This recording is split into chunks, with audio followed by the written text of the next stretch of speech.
News చూస్తున్నారు. ఓవైసీ కాలేజీల కూల్చివేతకు రంగం సిద్ధమైందా? సలకం చెరువు బఫర్ జోన్లోని ఫాతిమా కాలేజీలు ఉన్నాయా అంటే దాదాపుగా జరుగుతున్న పరిణామాల బట్టి చూస్తుంటే అవుననే మాట వినిపిస్తోంది. 12 ఫ్లోర్స్గా ఫాతిమా కాలేజ్ బిల్డింగ్లు ఉన్నాయి. ప్రస్తుతం హైడ్రా దగ్గర 7 ఫ్లోర్లను మాత్రమే కూల్చే ఎక్విప్మెంట్ ఉంది. కొత్త ఎక్విప్మెంట్ కోసం హైడ్రా వెయిటింగ్ చేస్తోంది.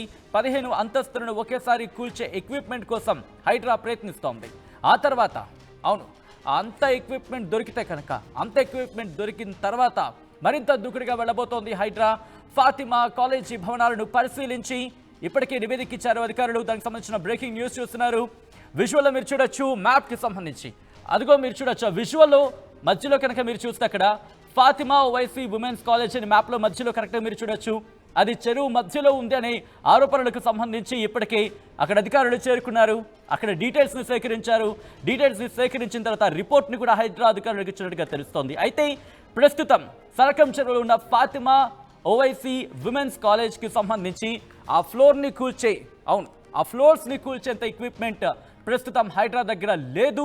దీంతో దాదాపుగా ఆ 12 ఫ్లోర్స్ని కూల్చే సామర్థ్యానికి సంబంధించి ఆ ఎక్విప్మెంట్ వచ్చిన తర్వాత పూర్తిగా రంగంలోకి దిగబోతోంది హైడ్రా. అప్డేట్స్ తెలుసుకునే ప్రయత్నం చేద్దాం. మా ప్రతినిధి సాగర్ అప్డేట్స్ అందించేందుకు లైవ్లో జాయిన్ అవుతున్నారు. సాగర్, హైడ్రా దగ్గర ప్రస్తుతానికి ఎంత సామర్థ్యం ఉంది?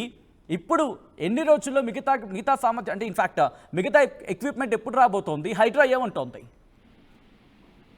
సచిన్, మొత్తంగా చూసుకుంటే ఫాతిమా అంటే విద్యా సంస్థలకు సంబంధించినటువంటి భారీ భవనాలు ఉండడంతో, బహుళాంతస్తుల భవనాలు ఉండడంతో హైడ్రా వద్ద ఇప్పటి వరకు 6 నుంచి 7 ఫ్లోర్ల వరకు కూల్చివేతలకు సంబంధించిన ఎక్విప్మెంట్, దానికి సంబంధించిన క్రెయిన్లు, జేసీబీలకు సంబంధించిన బుల్డోజర్లు ఉన్న పరిస్థితి మనకు కనిపిస్తుంది. అయితే ఈ ఫాతిమా విద్యా సంస్థలతో పాటుగా ఓవైసీ సలకం చెరువు బఫర్ జోన్ లో నిర్మించినటువంటి FTL బఫర్ జోన్ లో నిర్మించినటువంటి ఈ ఓవైసీ ఫాతిమా కాలేజ్ తో పాటుగా పల్లారాజేశ్వరరెడ్డికి సంబంధించినటువంటి అనురాగ్ యూనివర్సిటీ సంబంధించిన గాయత్రి ఎడ్యుకేషనల్ విద్యా సంస్థలకు సంబంధించిన నిర్మాణాలు కూడా అంతస్తులు దాదాపు 10 అంతస్తులకు పైగా ఉన్న నేపథ్యంలో ఇప్పటికే హైడ్రా వాటి కూల్చివేతల కోసం రంగం సిద్ధం చేసినప్పటికీ ఆ ఎక్విప్మెంట్ కోసం కొంత వేచి ఉన్న పరిస్థితి కనిపిస్తుంది. ఇప్పటి వరకు హైడ్రా వద్ద 5, 6, 7 అంతస్తుల వరకే మాక్సిమం మనం కూల్చివేసిన పరిస్థితులను మనం చూసాం. అయితే భవిష్యత్తులో భారీ అంతస్తులో ఇప్పుడు హైరీస్ అపార్ట్మెంట్లు కూడా ఈ చెరువులో ఉన్నట్టు గుర్తించినటువంటి హైడ్రా వాటి ఎక్విప్మెంట్ కోసం ఇప్పటికే ప్రభుత్వానికి ఒక నివేదిక సమర్పించింది. 10 నుంచి 15 అంతస్తుల భవనాలను కూడా కూల్చివేసేందుకు రంగం సిద్ధం చేసిందని చెప్పుకోవచ్చు. అందుకోసం ఒక ప్రతిపాదన ప్రభుత్వం వద్ద దానికి సంబంధించిన అంటే బుల్డోజర్స్, భారీ క్రెయిన్లను 10 నుంచి 15 అంతస్తుల భవనాలను కూడా నేలమట్టం చేసేటువంటి ఎక్విప్మెంట్స్ ని ముంబై నుంచి తీసుకురావాల్సిన అవసరం ఉన్న నేపథ్యంలో దానికి కొంచెం సమయం పట్టే అవకాశం ఉంది. ఈ విషయాలను పూర్తిగా హైడ్రా ఇప్పటికే ఈ బహుళాంతస్తుల కూల్చివేత అంశానికి సంబంధించిన విషయాన్ని ఇప్పటికే ప్రభుత్వానికి నివేదించింది. ప్రభుత్వం నుంచి అనుమతి వచ్చిన వెంటనే ముంబై నుంచి హైడ్రా అధికారులు దానికి సంబంధించిన ఎక్విప్మెంట్ ని, దానికి సంబంధించినటువంటి భారీ క్రెయిన్లను తీసుకొచ్చే ప్రయత్నాలు చేస్తున్నట్లుగా మనకు తెలుస్తోంది సచిన్. ఒకవేళ అవి వచ్చిన తర్వాత, అవి ప్రభుత్వం నుంచి అనుమతి వచ్చిన తర్వాత వాటిని తెప్పించిన అనంతరం ఈ బహుళాంతస్తులకు సంబంధించినటువంటి భారీ అక్రమ నిర్మాణాలను హైడ్రా కూల్చివేసేందుకు సిద్ధమైందని మనం చెప్పుకోవచ్చు సచిన్. అంటే అంతవరకు కూడా ప్రెసిడెంట్ వాటిని హోల్డ్లో పెట్టబోతోందా, లేకపోతే ముందుగా నోటీసులు ఇచ్చే క్రమం ఉంటుంది కాబట్టి నోటీసులు ఇచ్చే ఆ అంశాన్ని పరిశీలిస్తోందా? సచిన్, అంటే ఇప్పటికే నోటీసులు ఇచ్చిన ప్రక్రియ స్థానిక రెవెన్యూ ఇరిగేషన్ అధికారులు వాటికి సంబంధించిన నోటీసులు ఇచ్చారు. నోటీసులు ఇచ్చిన తర్వాత కూడా వాళ్ళు కోర్టుని కూడా ఆశ్రయించిన పరిస్థితి కనిపిస్తుంది. హైకోర్టు కూడా ఈ విషయాల్లో FTL బఫర్ జోన్ పరిధిలో ఉంటే నిబంధనలకు GO 99 ప్రకారం హైడ్రా నడుచుకోవాలి, నిబంధనల ప్రకారమే నడుచుకోవాలి అని చెప్పింది. వాళ్ళకి కూడా అంటే విద్యా సంస్థల విషయంలో, విద్యార్థుల విషయంలో కొంచెం పునరాలోచించండి, అంటే వేగవంతం చేయకుండా, అంటే తొందరపాటు నిర్ణయాలు మాత్రం తీసుకోవద్దు, కానీ FTL బఫర్ జోన్ లో కనుక నిర్మాణాలు ఉంటే ఖచ్చితంగా చర్యలు తీసుకోవచ్చు అనే స్వేచ్ఛ హైడ్రాకి ఇచ్చిన నేపథ్యంలో హైడ్రాకు ఈ న్యాయపరమైనటువంటి చిక్కులు కూడా ఇప్పుడు ఏం లేవు. మొత్తంగా చూస్తే ఎక్విప్మెంట్ విషయంలోనే కొంత ఆలోచిస్తుంది.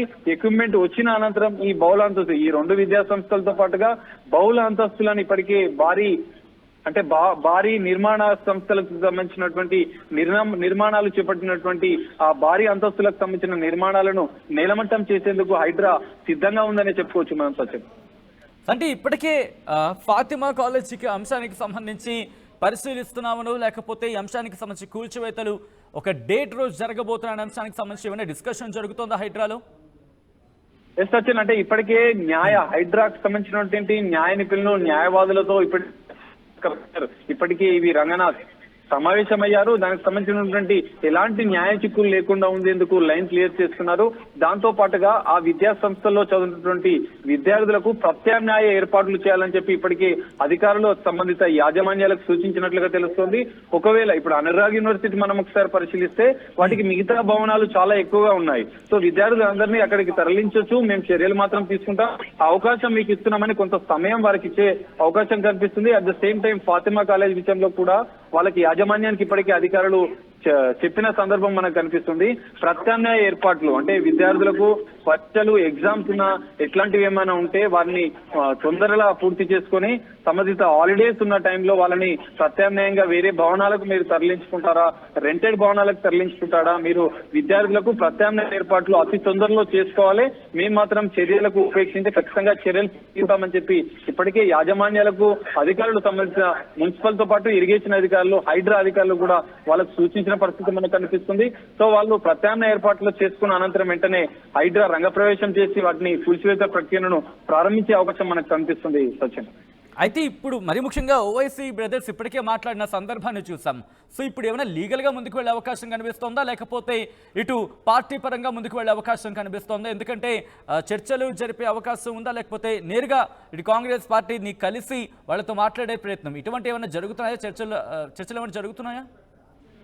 ఎస్ సచిన్, అంటే ఇప్పటికే అసదుద్దీన్ ఓవైసీ ఢిల్లీ గతంలో ఒక వారం రోజుల క్రితం ఢిల్లీ నుంచి వచ్చిన సీఎం రేవంత్ రెడ్డిని ఇప్పటికే ఒకసారి కలిసి తమ విద్యా సంస్థల విషయంలో కొంచెం పునరాలోచించాలని విజ్ఞప్తి చేసినట్లుగా మనకు విశ్వసనీయ సమాచారం ఉంది.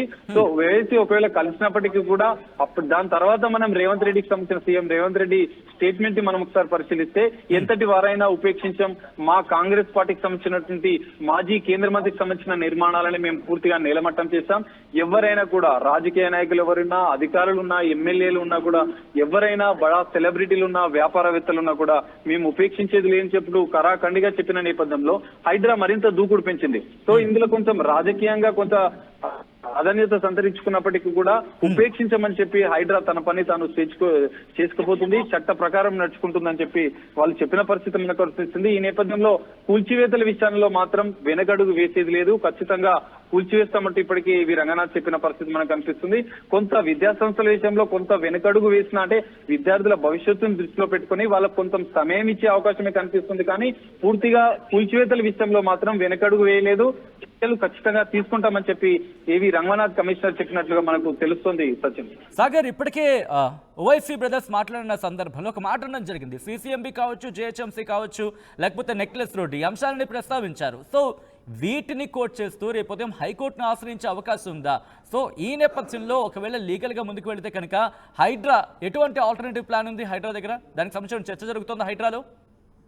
ఎస్ సచిన్, ఈ విషయంలో అంటే ఫాతిమా కాలేజ్ విషయంలో ఓవైసీ బ్రదర్స్ ఒకవేళ హైకోర్టుకు వెళ్ళినా కూడా మనం గతంలో చూసిన జన్వాడ ఫామ్ హౌస్ కేసులో కానీ, పల్లా రాయచరెడ్డికి సంబంధించిన కేసులో కానీ, మర్రి రాజశేఖర రెడ్డికి సంబంధించిన విద్యా సంస్థల విషయంలో కూడా హైకోర్టు క్లియర్ గా చెప్పింది, ఎఫ్టీఎల్ బఫర్ జోన్ లో నిర్మాణాలు ఉంటే జియో 99 ప్రకారం నిబంధనలకు మేరకు మీరు చర్యలు తీసుకోవచ్చు అనే స్వేచ్ఛను హైడ్రాకి ఇచ్చింది. సో ఈ అక్రమ నిర్మాణాలు ఎఫ్టీఎల్ బఫర్ జోన్ లో నిర్మాణాలు ఖచ్చితంగా ఉన్నాయని స్థానిక మున్సిపల్ ఇరిగేషన్ శాఖ అధికారులు నిర్ధారించిన అనంతరం హైకోర్టులో మాత్రం వాళ్ళకి ఎలాంటి ఉపశమనం వచ్చే అవకాశం అయితే లేదు. మనం గతంలో చూస్తున్నటువంటి 3 కేసుల్లో కూడా ఎవరికి ఉపశమనం రాలేదు. సో ఈ నేపథ్యంలో ఓవైసీ అవకాశం లేదు. వాళ్ళు ప్రస్తావించిన జిహెచ్ఎంసీతో పాటుగా బిల్డింగ్, బీఆర్కే భవన్కి సంబంధించిన ఆ 2 ప్రభుత్వ సంస్థలు కూడా ట్యాంక్ బండ్ సంబంధించిన హుస్సేన్ సాగర్ బఫర్ జోన్ లో ఉన్నాయని చెప్పి వాళ్ళు చెప్పిన పరిస్థితి కనిపిస్తున్నప్పటికీ వాటిని మాత్రం ఇప్పటికే సుప్రీంకోర్టు గైడ్ లైన్స్ కు నిబంధనలకు మేరకే ఆ నిర్మాణాలు జరిగాయని చెప్పి ప్రభుత్వం దగ్గర కొన్ని ఆధారాలు ఉన్నాయి, వాటిని చూపించే అవకాశం ఉంది. మొత్తంగానైతే ఈ ఓవైసీ బ్రదర్స్ కు ఫాతిమా కాలేజ్ సంబంధించిన విషయంలో ఊరట లభించే అవకాశం అయితే లేదు. ఖచ్చితంగా వాటి కూల్చివేతలు మాత్రం ఖచ్చితంగా జరుగుతాయని చెప్పి అధికారిక వర్గాలు చెప్తున్నారు సచిన్. రైట్, అంటే ప్రస్తుతం ఓవైసీ బ్రదర్స్ ఇద్దరు వెళ్ళి మళ్ళీ ఇటు రేవంత్ రెడ్డిని కలిసే అవకాశం ఉందా? డిస్కషన్ జరిగే అవకాశం ఉందా? ఎందుకంటే గతంలో కూడా మనం చూసాం, కొన్ని సందర్భాల్లో సపోర్ట్గా నిలిచిన సందర్భాన్ని కూడా చూసాం. ఎంఐఎం కాంగ్రెస్ సంబంధించి కాస్త ఆ ఫ్రెండ్లీ నేచర్ ఉంది అనే డిస్కషన్ కూడా జోరందుకున్న పరిస్థితి. సో ఇటువంటి నేపథ్యంలో ఇప్పుడు మళ్ళీ ఓవైసీ బ్రదర్స్ ఎంఐఎం పార్టీ వెళ్ళి డిస్కషన్ చేసే అవకాశం ఉందా? కాంగ్రెస్ పార్టీతో మాట్లాడే అవకాశం ఉంటే చర్చ జరుగుతుందా? సచిన్, ఒకవేళ అవకాశం ఉన్నది, ఒకవేళ ఓవైసీ బ్రదర్స్ కాంగ్రెస్ పార్టీకి సంబంధించినటువంటి అగ్రనాయకులతో చర్చలు జరిపినప్పటికీ కూడా ఈ రాజకీయ పరంగా ఒకవేళ ఓవైసీ బ్రదర్స్ సంబంధించి ఒకవేళ ప్రభుత్వం వెనుకడుగు వేస్తే ఇక్కడ హైడ్రా ఫెయిల్యూర్ అయ్యే అవకాశం ఉంది. ప్రజల నుంచి పెద్ద ఎత్తున మద్దతు వస్తున్న నేపథ్యంలో, చెరువులను పరిరక్షించేందుకు హైడ్రా పెద్ద ఎత్తున పనిచేస్తున్న నేపథ్యంలో ఒకవేళ రాజకీయ పరమైన ఒత్తిళ్లకు లొంగితే మాత్రం మళ్ళీ హైడ్రా ఫెయిల్యూర్ అవుతుందన్న ఉద్దేశంలో సీఎం రేవంత్ రెడ్డి కూడా దీని మీద కఠినంగా వ్యవహరించే అవకాశం ఉంది. హైడ్రాకు ఇప్పుడు చట్టబద్ధతతో పాటు పూర్తిగా భద్రత పరంగా కూడా వాటిని హైడ్రాను ఇంకా మరింత బలోపేతం చేసిన నేపథ్యంలో రాజకీయ లేకుండానే కూల్చివేతల ప్రక్రియ కొనసాగుతుందని చెప్పి ఇప్పటికే బహిరంగంగా సీఎం రేవంత్ రెడ్డి ప్రకటించిన నేపథ్యంలో ఇక్కడ రాజకీయ ఒత్తిళ్లు ఒకవేళ వచ్చినప్పటికీ వాటిని పక్కన పెట్టి హైడ్రా కూల్చివేతల పర్వం మాత్రం కొనసాగిస్తుందని చెప్పి సీఎం రేవంత్ రెడ్డి కూడా చెప్పారు. సో మొత్తంగా చూస్తే ఎలాంటి రాజకీయ ఒత్తిళ్లు వచ్చినప్పటికీ కూడా హైడ్రాని మాత్రం వెనుకడుగు వేసేది లేదు. కూల్చివేతల ప్రక్రియ మాత్రం ఖచ్చితంగా అక్రమార్కులను, చెరువులను కబ్జాలు చేసి నిర్మించినటువంటి అక్రమ నిర్మాణాలను పూర్తిగా కూల్చేతే హైడ్రా పనిచేస్తుంది, తన ప్రభుత్వ నిబద్ధతతో పనిచేస్తుందని చెప్పి తెలుస్తుంది. సచిన్. రైట్ సాగర్, ఒక్కసారి మీ లైన్లో ఉండే ప్రయత్నం చేయండి. బ్రేకింగ్ న్యూస్ చూస్తున్నారు. ఓవైసీ కాలేజీల కూల్చివేతకు రంగం సిద్ధమైందా అంటే అవుననే చర్చ జోరందుకుంది. సలకం చెరువు బఫర్ జోన్లోని ఫాతిమా కాలేజీలు ఉన్నాయనే చర్చ ఇప్పుడు ఊపందుకుంది. 12 ఫ్లోర్స్గా ఫాతిమా కాలేజ్ బిల్డింగ్లు ఉన్నాయి ప్రస్తుతం. హైడ్రా దగ్గర 7 ఫ్లోర్లను మాత్రమే కూల్చే ఎక్విప్మెంట్ ఉంది. దీంతో కొత్త ఎక్విప్మెంట్ కోసం హైడ్రా వెయిట్ చేస్తున్నట్టుగా తెలుస్తోంది. 15 అంతస్తులను ఒకేసారి కూల్చగలిగే ఎక్విప్మెంట్ కోసం హైడ్రా ప్రయత్నాలను వేగవంతం చేసింది. ఆ తర్వాత మరింత దూకుడుగా వెళ్లబోతోంది హైడ్రా. ఫాతిమా కాలేజ్ భవనాలను పరిశీలించారు ఇప్పటికే అధికారులు. ఆ నివేదికను కూడా ప్రభుత్వానికి సమర్పించినట్టుగా తెలుస్తోంది.